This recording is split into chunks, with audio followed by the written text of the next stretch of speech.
বন্ধুরা, জিদ্দা কিন্তু এবার বক্স অফিসে একেবারে আগুন লাগিয়ে দিয়েছে। কোনো কথা হবে না, ওয়ার্কিং ডে তেও থামছে না জিতের দাপট। থিয়েটারে একের পর এক শো হাউসফুল যাচ্ছে, আর বক্স অফিসও দেখা যাচ্ছে বেশ ভালো রেসপন্স।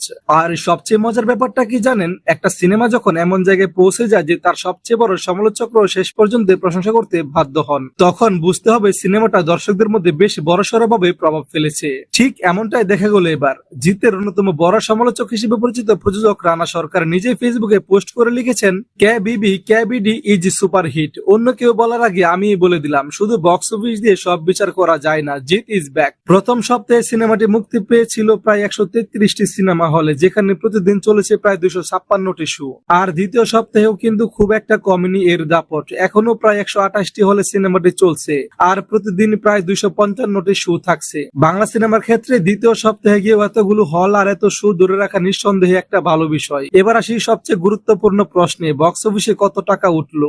এখানে একটা বিষয় পরিষ্কার করে বলা দরকার, সিনেমাটির পক্ষ থেকে এখনো কোনো শতভাগ অফিসিয়াল বক্স অফিস কালেকশন প্রকাশ করা হয়নি। তাই বাইরে যে সংখ্যাগুলো পাওয়া যাচ্ছে সেগুলো মূলত বিভিন্ন বুকিং ডাটা এবং ট্র্যাকিং সোর্সের হিসেব। সেই হিসেব অনুযায়ী প্রথম 5 দিনে সিনেমাটির নেট কালেকশন ছিল প্রায় 1,80,00,000 টাকা থেকে 1,93,00,000 টাকার মধ্যে।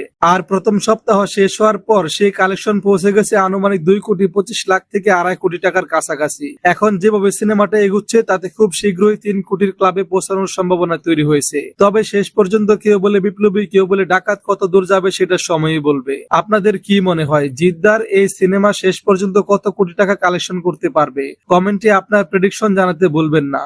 আর জিত ফ্যান হলে ভিডিওটা লাইক, কমেন্ট এন্ড শেয়ার করেন। পাশে থাকার জন্য ধন্যবাদ।